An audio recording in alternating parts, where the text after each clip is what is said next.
Have you ever watched a man die just to keep your schedule on track? The sound of snapping bone echoed through the Grand Council room. Blood sprayed across the white marble floor, painting it red. Still, I didn't even blink. I watched the two rival alphas tear at each other's throats right in front of my throne. I didn't intervene because an alpha king must let the lesser wolves bleed out their pride before he speaks. And it worked. The massive room went dead silent. Enough. My voice was a low, rumbling growl. It wasn't loud. Yet it hit the room like a physical blow.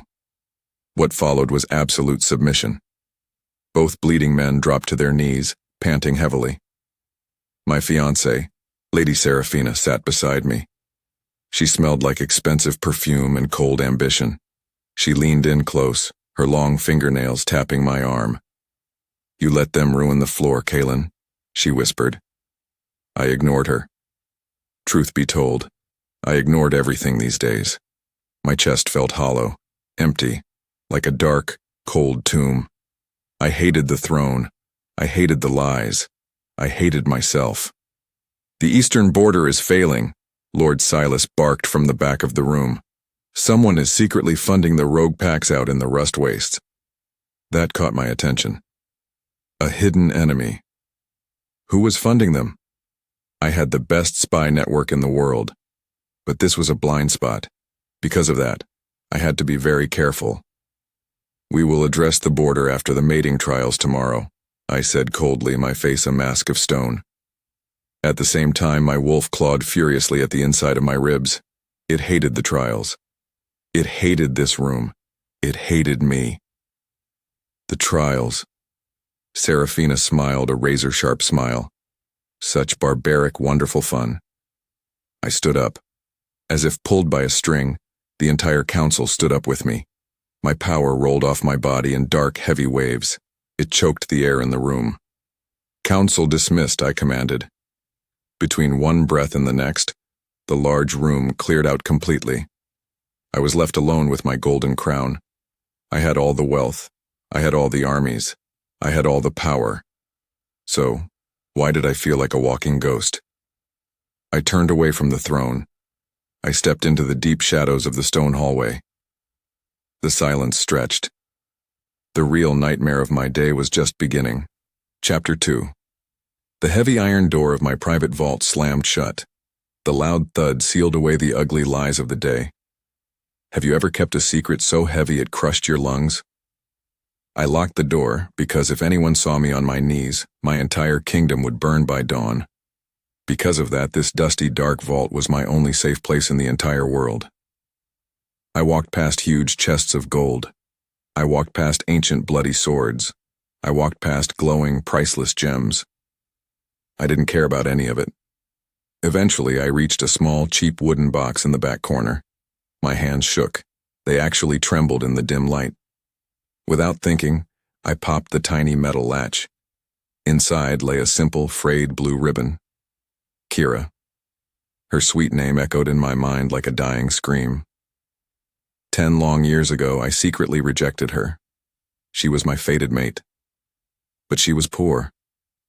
A nobody in the greedy eyes of the lords. I rejected her to marry Seraphina and stop a bloody civil war. I sacrificed my love. I saved my people. I lost my soul. I picked up the soft ribbon. The beautiful scent of rain and crushed pine was completely gone now. Just faded dust remained on the fabric. Yet the phantom pain in my chest flared up again. A hot, searing agony ripped right through my broken heart. Growl. My inner wolf thrashed wildly in the dark corners of my mind. It wanted its true mate. I fell to my knees on the freezing cold stone. I pressed the old ribbon to my face. "I'm sorry," I whispered to the empty air. "I am so, so sorry." Deep down, I knew the awful truth. The peace treaty I signed 10 years ago had a secret, hidden clause. Seraphina's cruel father demanded Kira be exiled forever to the dangerous outer rings. If she ever returned to the capital, she would be killed on sight. I had to sign it, because I couldn't risk her fragile life in a massive war.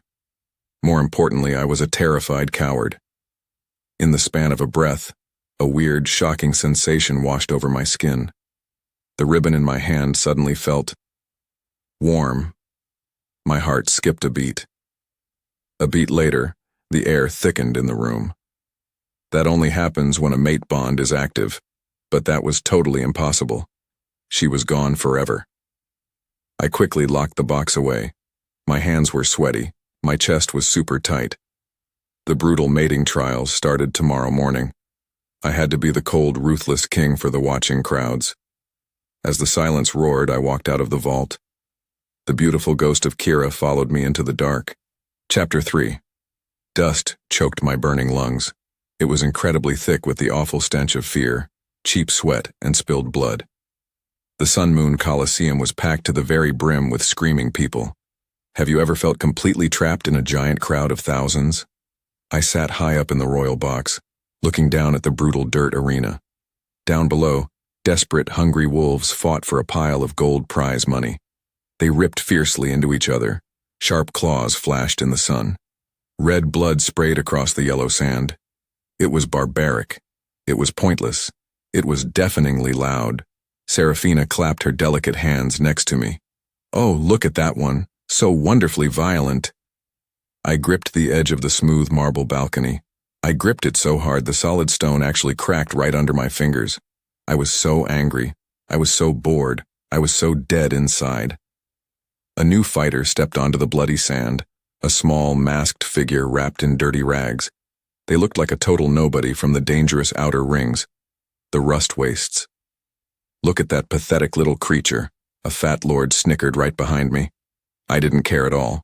I tuned them out, because an alpha king shouldn't waste his precious focus on peasants. I was busy running military supply numbers in my tired head. But then, the wind shifted. It blew hard up from the arena floor. It rushed quickly past the cheering, screaming crowd. It hit my face with the force of a hurricane. In that moment, time stood perfectly still. Rain, crushed pine, wildflowers. My breath caught in my throat. My eyes snapped wide open. No, it couldn't be. My inner wolf slammed violently into the front of my mind. It didn't just wake up. It totally exploded. A massive, feral, earth-shaking roar ripped out of my chest. Kaelen! Seraphina gasped in shock. What is wrong with... I didn't hear her. I couldn't hear anything at all. The huge space between us burned hot. The space between me and that small, masked fighter down in the dirt. Without another word, I stood up. Down below, a massive, ugly brute of a wolf lunged fast at the small fighter. A heavy, sickening blow struck the masked wolf right on the head. The small fighter collapsed hard into the dirty sand. And just like that, everything changed. Her body hit the ground. My world tilted sideways. Her dirty mask slipped off. As the truth unraveled, I saw her face clearly. The beautiful face that haunted my every nightmare.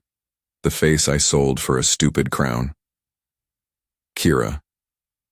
Without thinking, my body moved purely on raw instinct. I didn't care about the staring lords.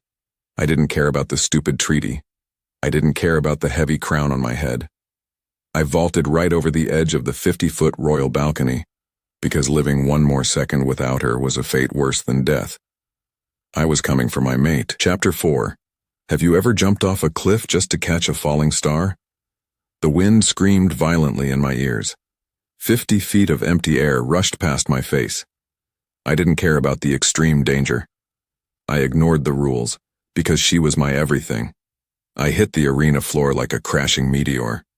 The yellow sand exploded outward in a massive cloud of dust. The solid ground cracked wide open under my heavy black boots. Without warning, I lunged forward into the dirt. A massive, ugly brute of a wolf stood right over her fragile body. He had dark, matted fur and evil yellow eyes. He raised his bloody, sharp claws to strike her small frame again. He wanted the prize money. He wanted to kill her. Mine! The feral roar ripped out of my throat. It was incredibly loud. It shook the entire Colosseum down to its deep stone roots. Before he could move, I grabbed the huge brute by his thick, hairy neck. I lifted him high into the air. I threw him entirely across the wide arena like a broken toy. He crashed hard into the solid stone wall. His bones snapped loudly. He didn't get back up. Silence. The screaming, cheering crowd instantly went totally dead silent. They couldn't believe their own eyes. The powerful Alpha King was rolling in the dirt. As if the world narrowed, there was only her. I dropped to my knees in the dirty, blood-soaked sand. I pulled Kira tightly into my massive chest. She was so incredibly cold, so small and broken. Her beautiful, delicate face was covered in thick gray dust and red blood.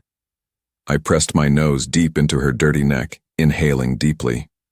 Rain, crushed pine, sweet wildflowers.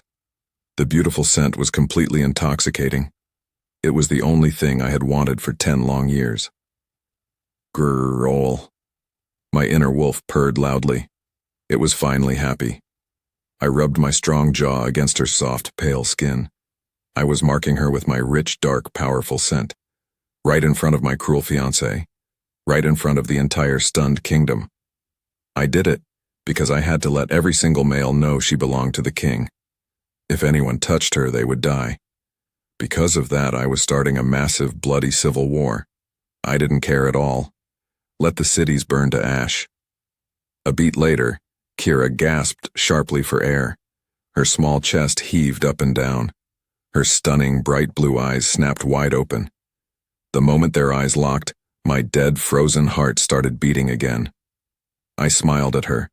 A wild, desperate, hopeful smile. Kira, I whispered softly. You came back. But then her beautiful face twisted completely. Not with love, not with joy, not with relief. With absolute, raw, gripping terror. She scrambled violently backward in the dirty sand. She looked at me like I was a terrifying monster. Like I was the devil himself. And just like that, my whole world crashed down. She pushed away from me into the dark shadows of the arena. Chapter 5. Have you ever tried to hold a furious hurricane in your bare arms? I carried Kira quickly through the long, twisting halls of the massive royal palace. My elite, armored guards ran fast ahead of me. They shoved shocked servants and noble lords roughly out of our way. The palace was usually very quiet. Now it was complete chaos. Kira was fighting me wildly the whole time. She kicked, she scratched, she tried to bite my strong arms. No matter how hard she tried, she couldn't break my iron grip. She was far too weak from the brutal fight. Eventually, she passed out again from pure, total exhaustion. Her head fell softly against my chest. Eventually, I kicked open the heavy oak doors to my private, heavily guarded wing. The room was huge and warm. I laid her down very gently on the massive king-sized bed. The soft, expensive silk sheets looked so strange against her dirty, ripped clothes. With every heartbeat, my wolf howled loudly with insane possessiveness. It paced back and forth in my mind. Suddenly, the bedroom door slammed open. Lady Seraphina stormed right into the room. Her expensive, dark red dress swished angrily against the floor. Her face was bright red with pure, burning fury. She looked like an evil queen. "What is the meaning of this?" Seraphina shrieked loudly. Her sharp voice hurt my sensitive ears. "You publicly humiliated me for a filthy gutter rat. You left me up in the balcony." Without thinking, I spun around. I didn't use my calm, polite, diplomatic voice. I didn't care about the rich, noble families right now. I cared about my true mate lying on the bed. "Step back," I growled low in my deep chest. A dark, lethal threat hung heavily in the air. Seraphina froze tightly in place. Her dark eyes went super wide. She had never, ever seen me act like this. I was always the polite, boring, careful politician. Now I was a wild, feral beast protecting its fragile mate. "You are completely ruining the royal treaty," she hissed like an angry, venomous snake. "My father is very powerful. He will burn this city down to the ground if you break our engagement." "Let him try," I snarled back viciously. I stepped closer to her, towering over her small frame. "If you ever speak of her like that again, if you even look at her wrong, I will rip your throat out right here." As the silence stretched, Seraphina backed away very slowly. Her face turned pale, ghost white. She finally realized I wasn't playing a political game anymore. Between them, something cracked loudly. The powerful 10-year political alliance was totally dead. I broke it because protecting Kira was the only real thing that mattered in my life. Seraphina turned quickly and ran out of the room, her high heels clicking loudly on the stone floor. In the quiet that followed, I turned slowly back to the bed. My heavy chest ached terribly. I heard a soft, scraping, rustling sound. Kira was sitting up against the wooden headboard. She was awake, and she was holding a sharp silver letter opener right at her own pale throat. The deadly game was just beginning. Chapter 6. Have you ever offered someone the entire world, only to realize they truly hate the ground you walk on? I stood totally frozen in the middle of the grand bedroom. Kira glared fiercely at me with her bright blue eyes. Her small hand trembled violently, but the sharp silver blade stayed pressed tightly to her soft skin. One wrong move and she would bleed out on my silk sheets. Put the knife down, Kira, I pleaded softly. I held my large hands up to show I had no weapons. Please, don't do this. Stay away from me, she screamed loudly. Her voice was cracked, dry, and full of terrible pain. Don't come any closer. I took a slow, very careful step forward. I won't hurt you. I swear it on my own life. I just want to keep you safe now. As the truth unraveled, she let out a bitter, incredibly ugly laugh. It sounded just like broken glass shattering on the floor. Safe? You threw me to the wild wolves 10 years ago. You banished me to the freezing rust wastes. Her harsh words hit me like a solid physical punch to the gut. I suddenly remembered the bright summer day we were happy teenagers by the crystal blue lake. I had kissed her softly. I had promised to love her forever. A week later, I sent my cruel guards to drag her out of the city in the dead of night. I did it because I was weak. I truly thought a king had to be perfectly cold to rule a kingdom. I was so wrong. I choked out, hot tears forming in my own eyes. I was a stupid, scared boy. I am so sorry, my love. I don't care about your fake apologies, she yelled back wildly. Hot, salty tears spilled fast down her dirty cheeks. I don't want you. I don't want to be your Luna. I just want the stupid prize money. I frowned in deep, total confusion. The money? Why? I am the Alpha King. I can give you absolutely anything. Gold, jewels, castles, anything you name is yours. I don't want your bloody stolen castles, she sobbed angrily, dropping the knife to her lap. My little sister is dying. She needs very expensive medicine. I only entered that stupid, deadly trial because she is sick and we have nothing. Her soft voice trembled.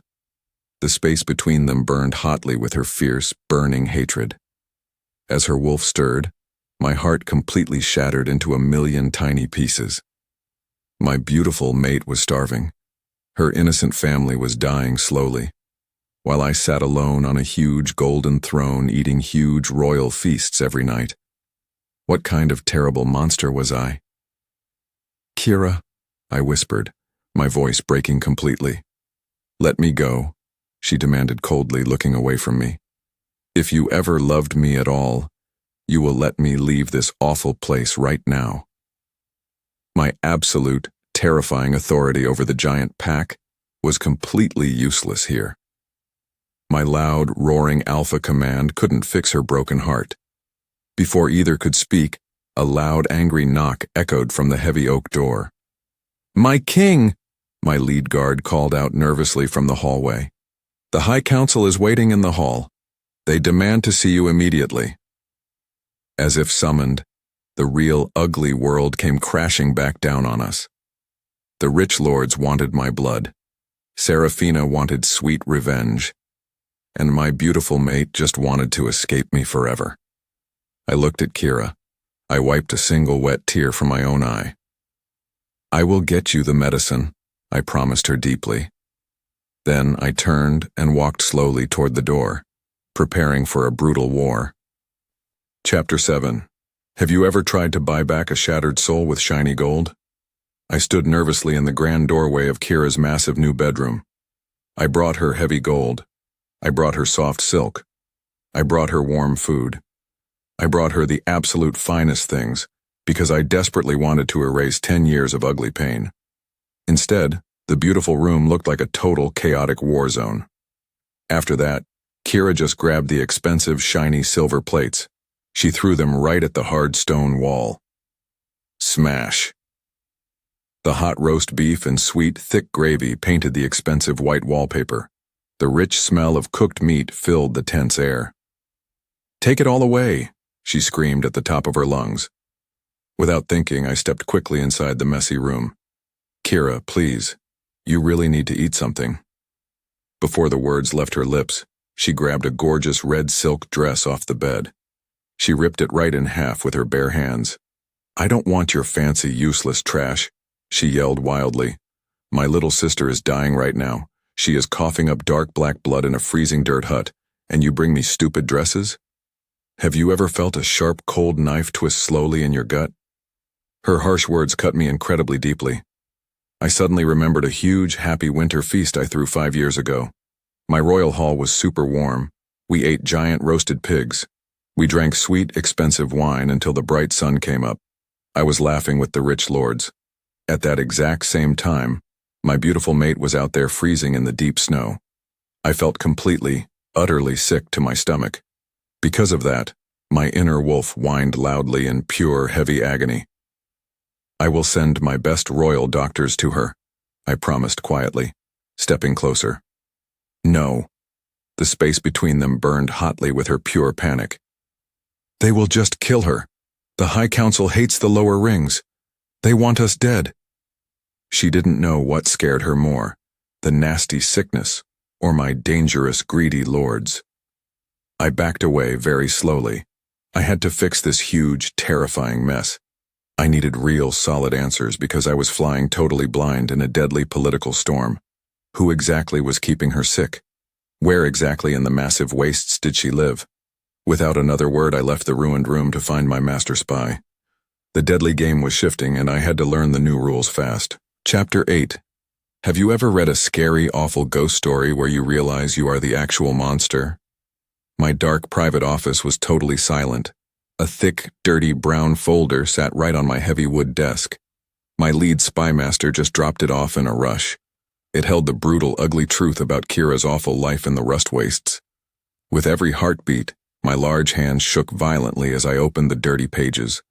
What's worse, the very first page had a blurry, dark picture of a tiny, broken shack.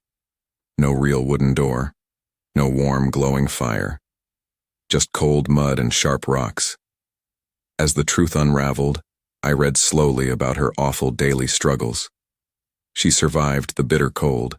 She survived the painful hunger. She survived the deep darkness.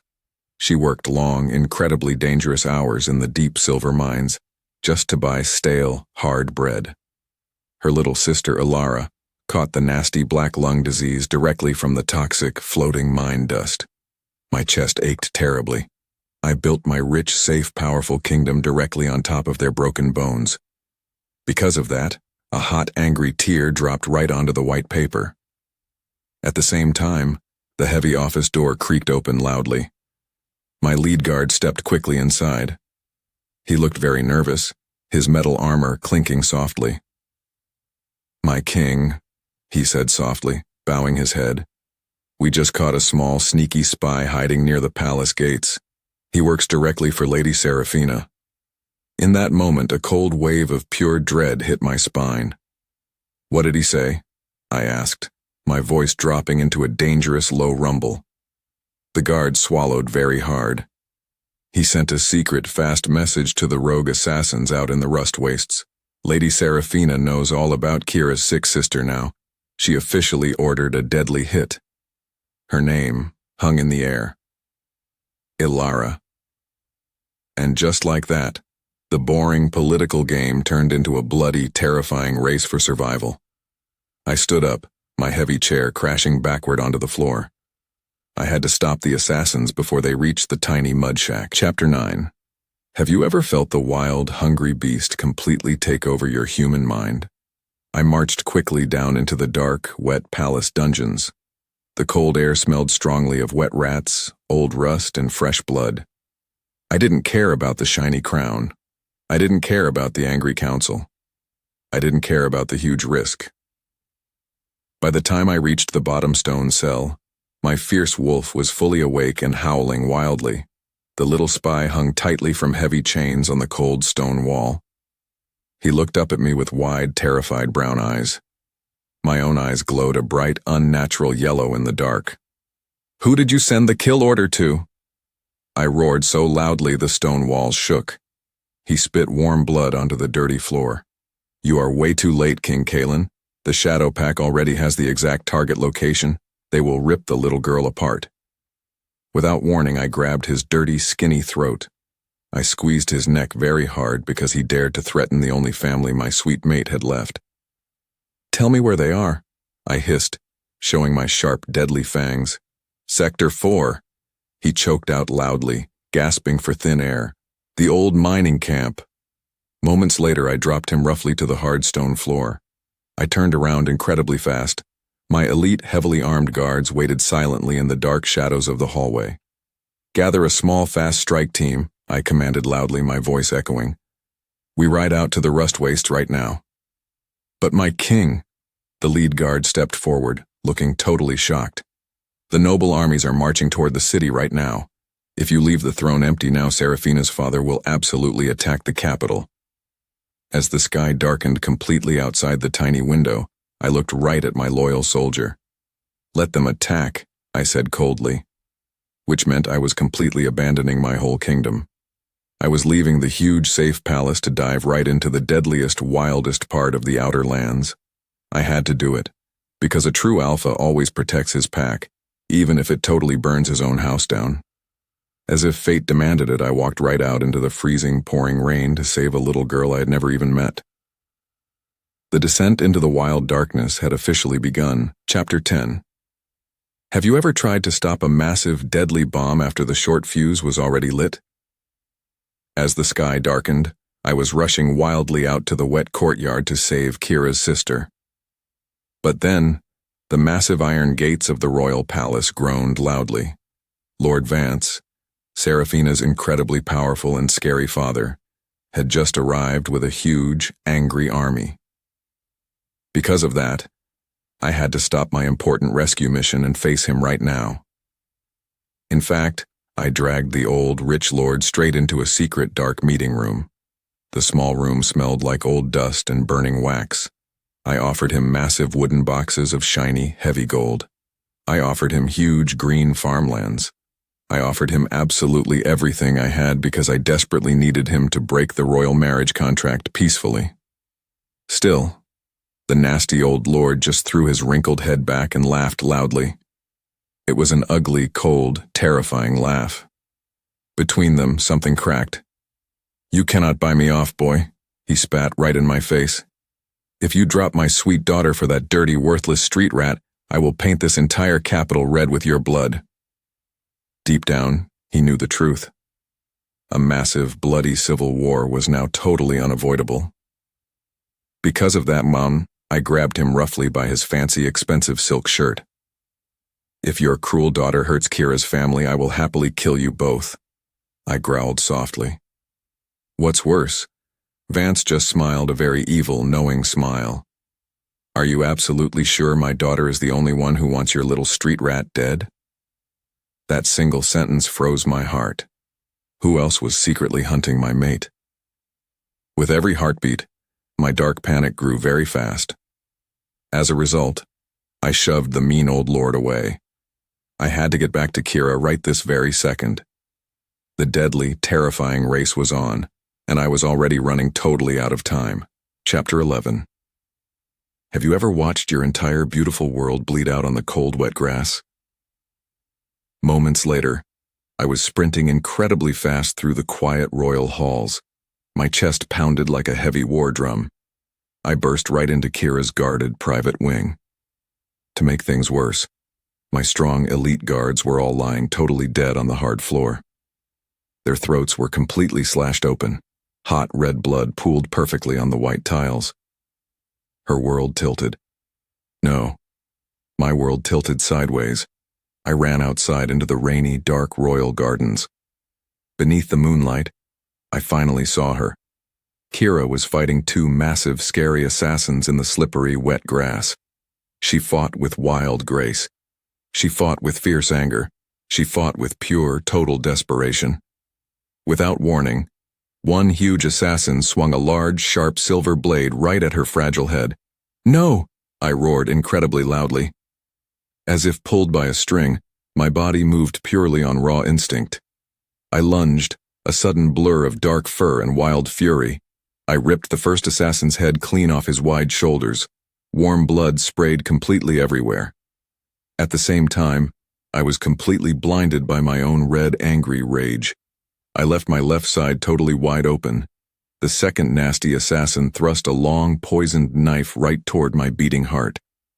In the span of a breath, Kira jumped right in front of me. She felt it, clear as day.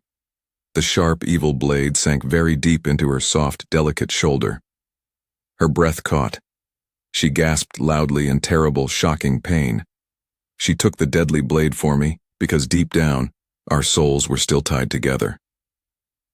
And just like that, everything changed.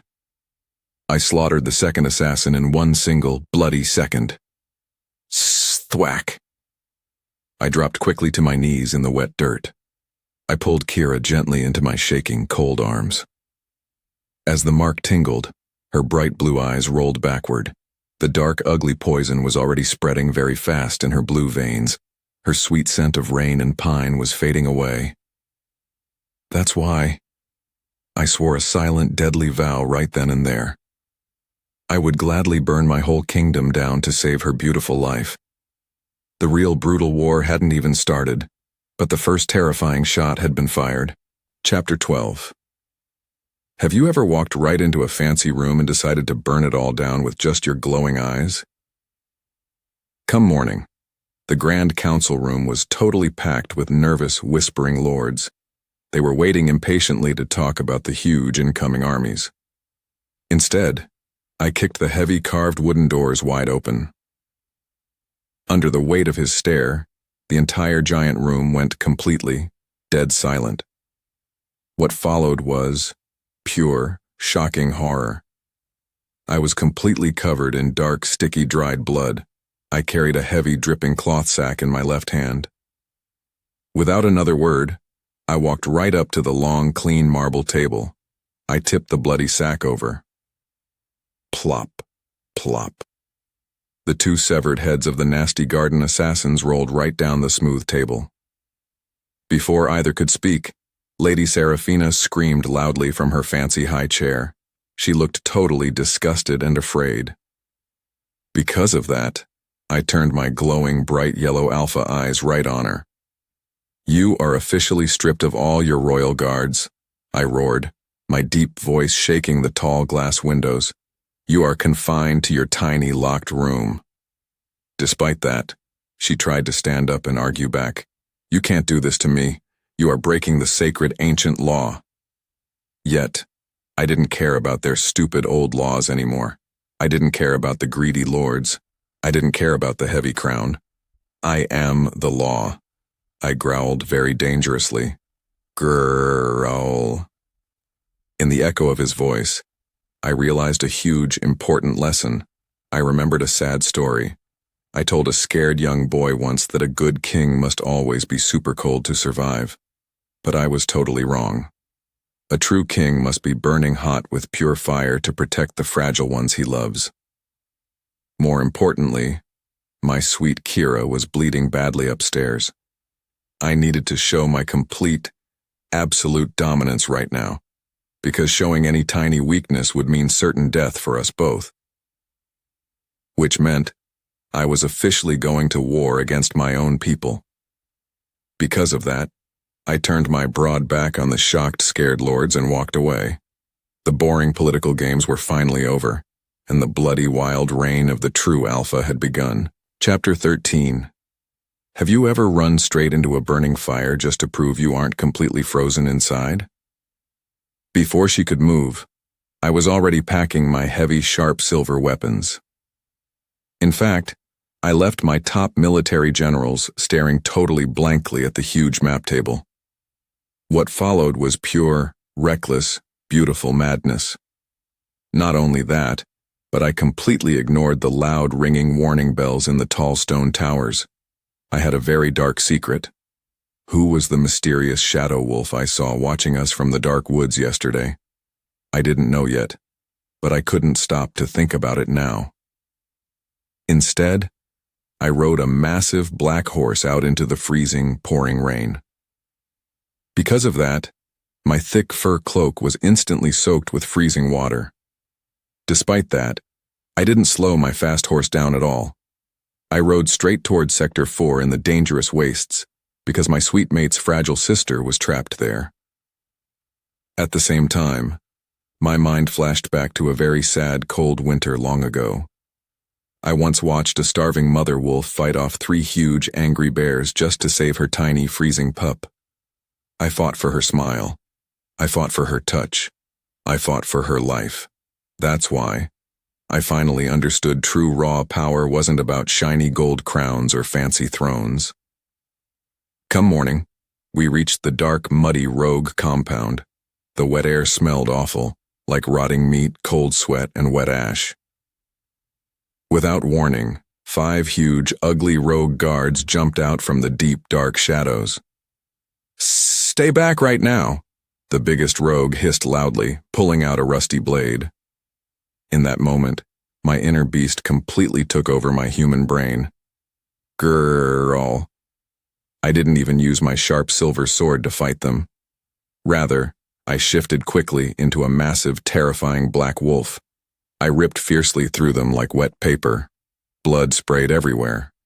Heavy bones cracked loudly in the cold air.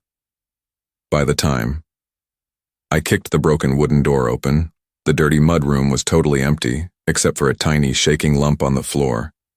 It was sweet little Alara. She was coughing up thick black blood onto her dirty rags. Without another word, I gently picked up the sick little girl in my strong, warm arms. She felt as light as a tiny bird. Which meant I had finally secured the most precious prize in the entire world. The dangerous journey home would be absolutely terrifying, but I was bringing the ultimate peace offering back to my angry queen. Chapter 14.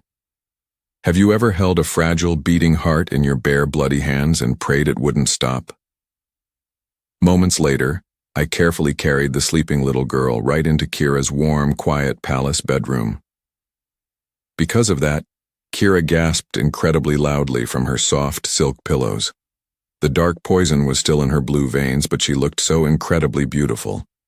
What was the secret, deadly ingredient in that nasty poison anyway? I still had to figure that huge mystery out before it was completely too late. Just like that, Kira pushed through her terrible physical pain and grabbed her little sister tight. As the silence stretched, hot, salty tears spilled down Kira's pale, dirty cheeks. She cried loudly into the little girl's messy hair. Between one breath and the next, she looked slowly up at me.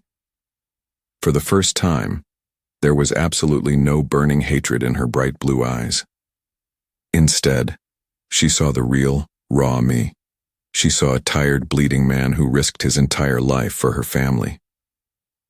As the truth unraveled, the heavy tension in the warm room shifted totally. It wasn't angry or mean anymore. It was thick, heavy, and incredibly steamy.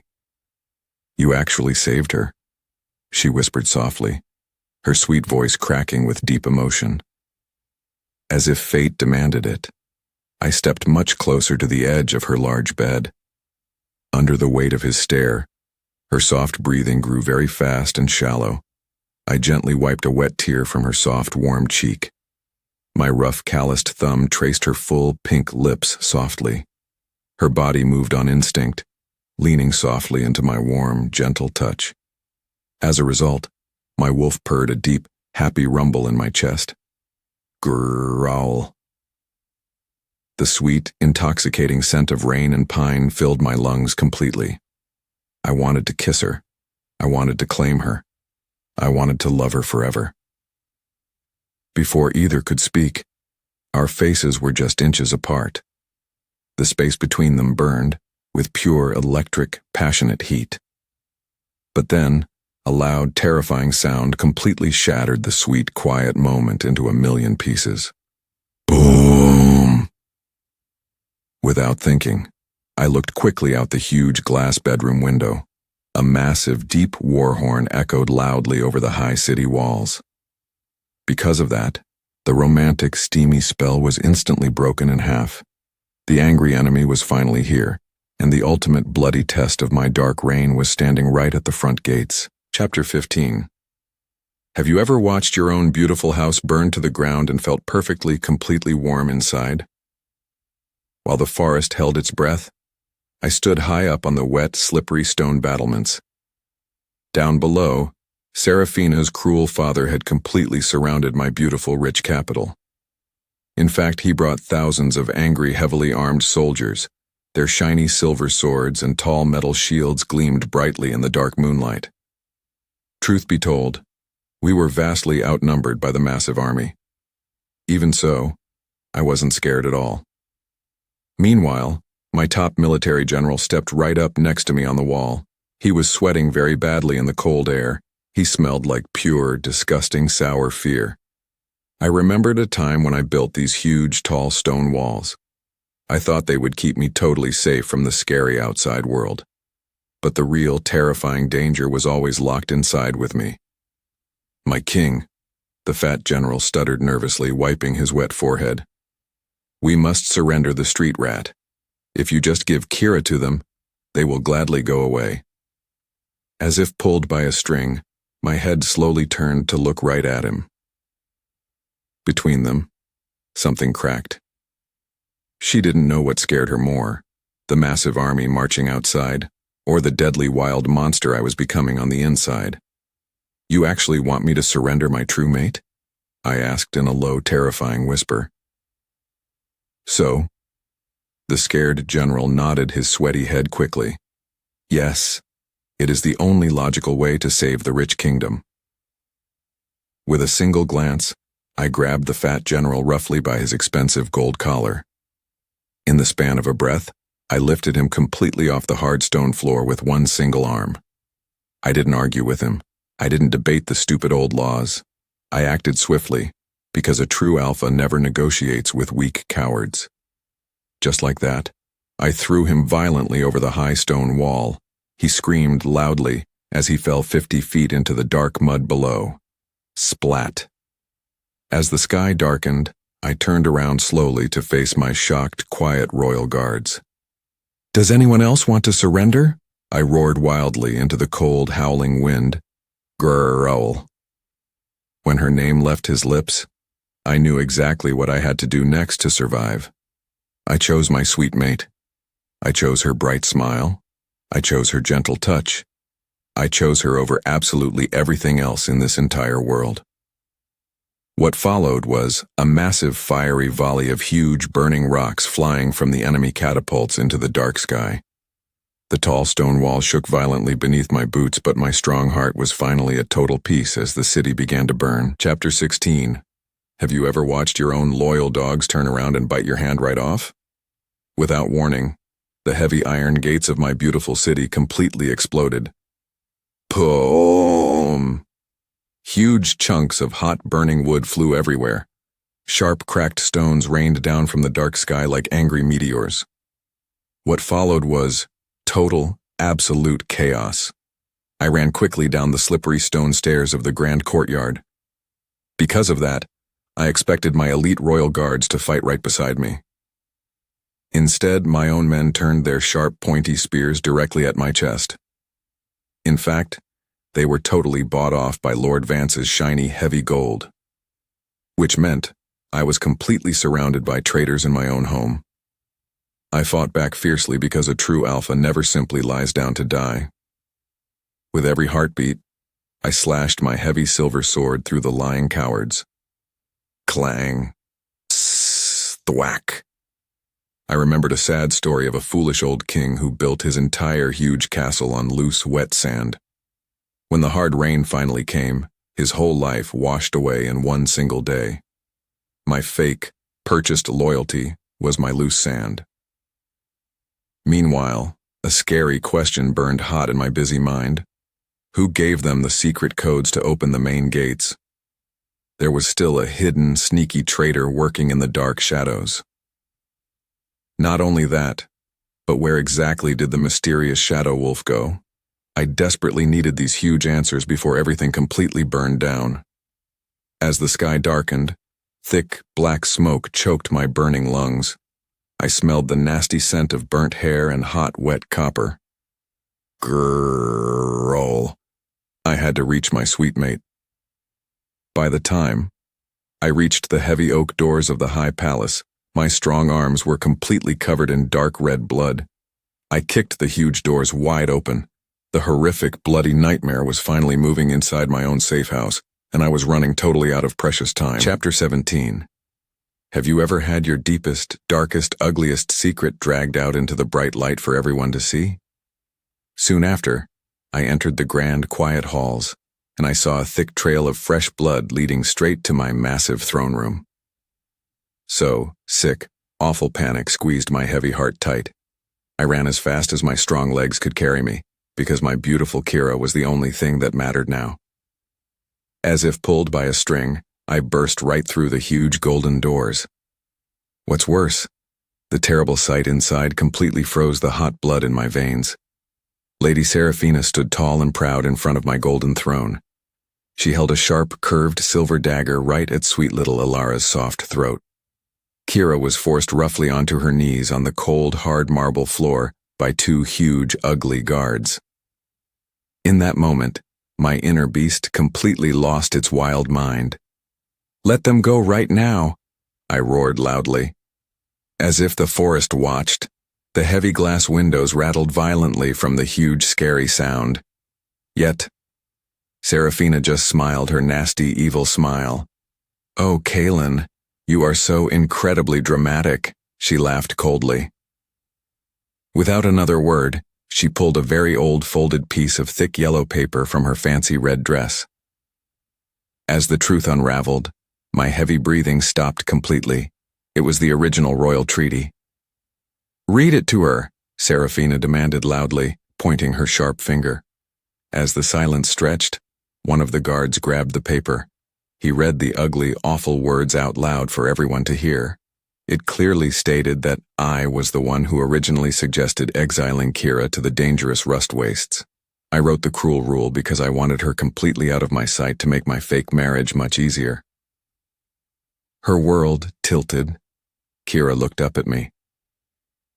The moment their eyes locked, her bright blue eyes were completely dead and empty. There was absolutely no anger. There was no sadness. There was just total, crushing nothingness. She didn't know what scared her more, the sharp knife at her sister's throat, or the absolute monster standing right in front of her. Between them, something cracked. I broke her fragile trust. I broke my sacred promise. I broke our beautiful bond. I broke absolutely everything good in my life. "You are exactly the same lying coward," Kira whispered softly. Her sad voice sounded exactly like dry, dead leaves crunching on the ground. As a result, my strong knees actually buckled. I couldn't even breathe the dusty air. The ultimate crushing betrayal had finally destroyed my sweet mate's beautiful soul, and I was the awful one holding the heavy hammer. Chapter 18. Have you ever felt your own precious life perfectly drain away into a cold, dark, empty hole? Because of that horrible emotional distraction, I completely dropped my heavy guard. Without thinking, I stared only at Kira's broken, crying face. That's why I totally missed the three huge elite assassins stepping quietly out of the dark shadows behind me. Before she could move to help me, a massive, heavy iron club smashed directly into the back of my strong knees. Crack. Her body moved on instinct, but the huge guards held Kira down tightly. I fell hard onto the cold red marble floor. Next, A sharp silver blade sliced deeply right across my broad back. Hot, wet fire exploded in my skin. I screamed out loud in terrible, raw agony. The tension broke, and Seraphina laughed a high, ugly, happy laugh. "Take the little street rat down to the dark dungeons," she ordered loudly. "Let her rot there forever in the cold." Despite that, I tried to push myself up. I fought fiercely with my bleeding hands. I fought with my broken legs. I fought with my fading strength. But then, a heavy metal boot kicked me violently right in the ribs. Smash. Which meant I coughed up thick, warm blood onto my own shiny floor. I remembered a scary story of a proud, strong wolf who fought a giant bear. The wolf lost, not because he was physically weak, but because he stopped watching the dark shadows. I stopped watching the dark shadows because I only had eyes for Kira. As the silence roared, the huge guards dragged Kira and crying Alara roughly out of the huge, echoey room. Time stood still. I was bleeding out very fast on the floor. The cold, hard stone felt incredibly like a quiet, lonely grave. I needed to see her sweet face one last time, because she was my true fated mate. Deep down, she knew the truth. I was completely, totally defeated. I had lost absolutely everything. My shiny gold crown, my grand, tall city, my beating red heart, my true, beautiful mate. In the stillness that followed, I closed my heavy, tired eyes. I was totally ready to finally die and escape my terrible, heavy guilt. And just like that, everything changed. Suddenly, from far down the dark, twisting stone halls, a loud, clear sound ripped right through the thick air. "Kaelen!" Her name hung in the air, but it was my name, she screamed. It wasn't a scream of pure hatred. It wasn't a scream of ugly fear. It was a loud scream of raw, desperate, complete agony. She still loved me. As her wolf stirred, a tiny hot spark of burning fire ignited deep inside my cold, dying chest. The long, dark night of the Alpha had finally reached its absolute lowest point, but a terrifying, beautiful new monster was just about to wake up. Chapter 19. Have you ever felt the cold, creeping numbness of death vanish the second you realized you still had a reason to breathe? As the echo faded, I lay motionless on the blood-slicked marble. My heart was a jagged, broken piece of glass, yet the sound of her scream vibrated through my bones like a war drum. In that moment, the ice in my veins didn't just melt, it evaporated. I wasn't a king anymore. I was a starving, feral creature who had finally been pushed past the point of sanity. With every heartbeat, the primal magic of my line surged through me. My fractured bones knitted together with a sickening, wet sound. Grrrl. A sound that wasn't human, a sound that wasn't even a wolf, ripped from my throat. It was the sound of a god of war waking from a 1,000-year sleep. Without another word, I surged upward. The elite assassins guarding my body didn't even have time to blink before I tore through them. I didn't use tactics, I didn't use strategy. I used teeth, claws, and the pure, unadulterated fury of a mate who had been denied his life. I left them in pieces across the throne room floor. Truth be told, I was terrified. Not of the soldiers, but of the monster I was becoming. As if the forest watched, the very shadows in the room seemed to shrink away from my glowing yellow eyes. I had found the spark of hope I needed in her scream, but I knew the price of this power would be my humanity. Because of that, I didn't head for the front gates. I headed for the dungeons, moving through the palace walls like a ghost of vengeance. Chapter 20. Have you ever gathered a small army of the damned just to prove that even a monster can be a savior? Moments later, I reached the bowels of the castle, where the air tasted like misery. I didn't find the dungeons guarded by elite knights.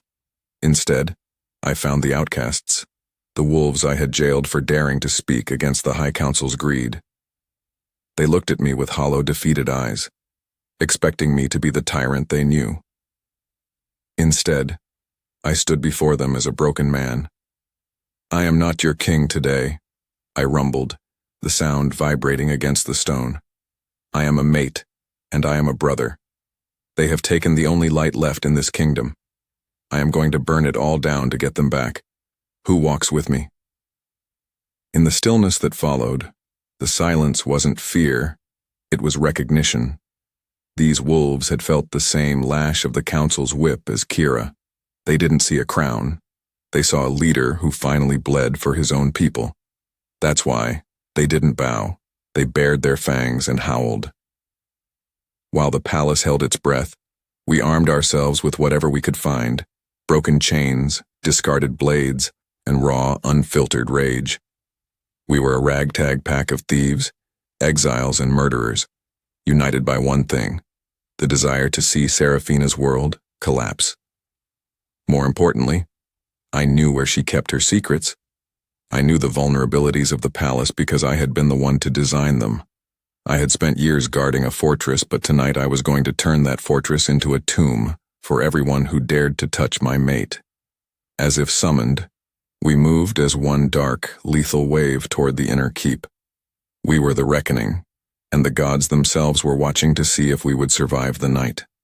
Chapter 21. Have you ever walked toward your own death, smiling because you knew you were doing the only thing that mattered?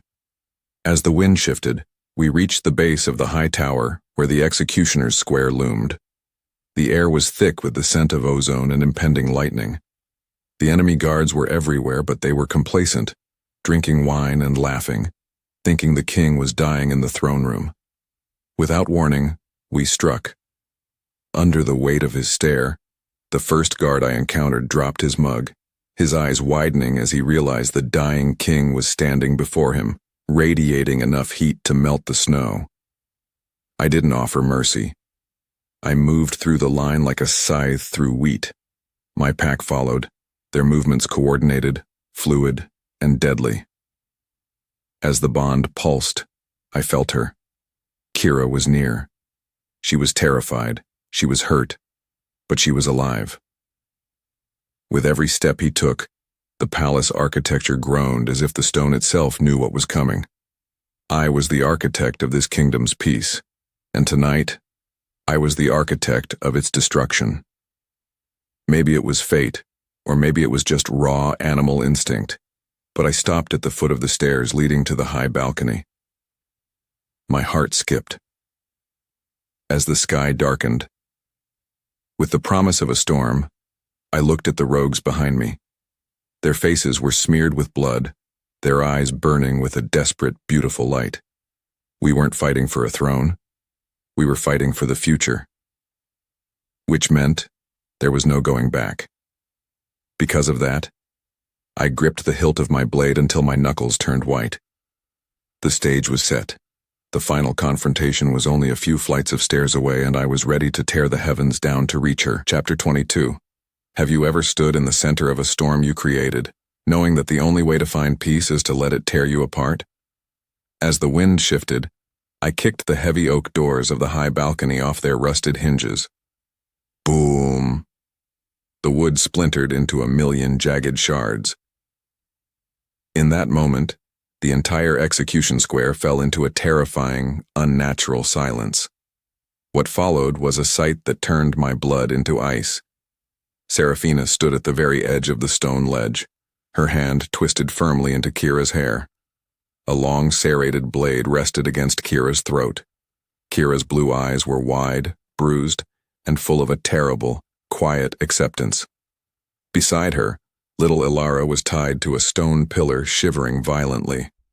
"You're late, my king," Seraphina mocked, her voice thin and sharp. In fact, she looked frantic, her expensive gown torn and stained with dark mud. What's worse, the courtyard below was filling with her loyal soldiers, all pointing their long silver-tipped spears directly at me. Truth be told, I was completely out of options. Deep down, I knew the truth. If I lunged, they would kill them both. That's why I did the only thing a king, a true mate, could do. Without another word, I dropped my heavy silver sword. Clang. It clattered loudly against the stone. Then I unbuckled my sword belt, Next, I pulled the heavy golden crown from my head. The weight of it had defined my entire miserable life, but as it hit the floor, I felt nothing. Just like that, I knelt on the cold, hard stone. "Take the crown," I roared to the stunned crowd, my voice raw. "Take the throne. Burn the kingdom to the ground if it pleases you. Just let them go." As the silence roared, Seraphina's jaw dropped. The soldiers didn't move. They were watching a king trade his empire for a nobody. Between them, something cracked. Kira stared at me, her mouth parting in pure, beautiful shock. As the truth unraveled, the rage left Seraphina's eyes, replaced by pure, bubbling madness. She pressed the blade harder against Kira's throat. "You would throw away everything? Everything you killed for? Everything you betrayed me for?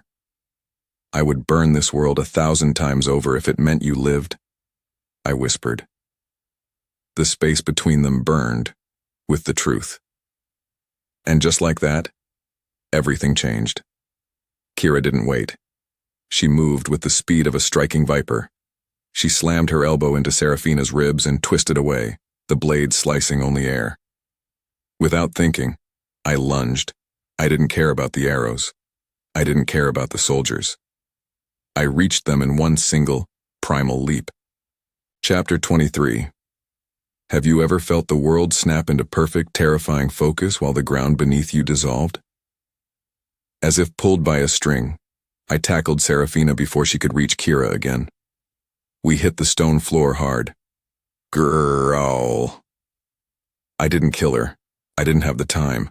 I smashed her head against the stone, silencing her, and turned back to my mate. As her wolf stirred, Kira's eyes glowed a blinding, ethereal blue. She didn't look like a peasant anymore. She looked like a goddess of the night. Because of that, a shockwave of raw, unchecked power exploded outward from the balcony. When her name left his lips, the shockwave knocked the soldiers below flat onto their backs. The castle walls groaned under the weight of it. Her soul answered. I reached out, my blood-stained hands trembling, and finally touched her face. "Kira," I breathed. "Kaelen," she sobbed, and the sound was like music. With a single glance, we understood the past 10 years didn't matter. The throne didn't matter. The war was over. As the bond pulsed, the world around us seemed to blur, leaving only the warmth of our connection. Despite that, the palace was still crumbling. More importantly, we were alive. As the echo faded, I pulled her into my arms, pressing my forehead against hers. Her bones remembered him. My wolf was finally, completely quiet. In the quiet that followed, we stood in the ruins of the life I had built, finally ready to start the one I had earned. Chapter 24. Have you ever walked away from a burning kingdom and realized for the first time that you were finally free? Come morning, the sun rose over a city that was no longer mine. The palace was a skeleton of blackened stone, and the high council was scattered to the winds. In fact, I stood at the edge of the rust wastes, my hand tucked firmly into Kira's. The wind carried his name, but I didn't answer. I didn't need to. Under the weight of his stare, Kira smiled, a true, soft, beautiful smile that had no fear in it. Beside us, Ilara was playing with a small wooden wolf toy I had carved for her. As the bond pulsed, I felt a deep, abiding peace. I had traded a crown for a life. I had traded a kingdom for a soul. Truth be told, I would do it again in a heartbeat. What followed was a long, quiet road ahead. We weren't royalty anymore. We were just wolves. We were just a family. And she let it happen. As if the world narrowed, I looked at my mate and knew that no matter where the road led, I was finally home. That's why, as we turned our backs on the smoking ruins of my past, I didn't look back. I didn't need to. The only kingdom that ever mattered was standing right here holding my hand under the vast open sky. And just like that, everything changed. The end.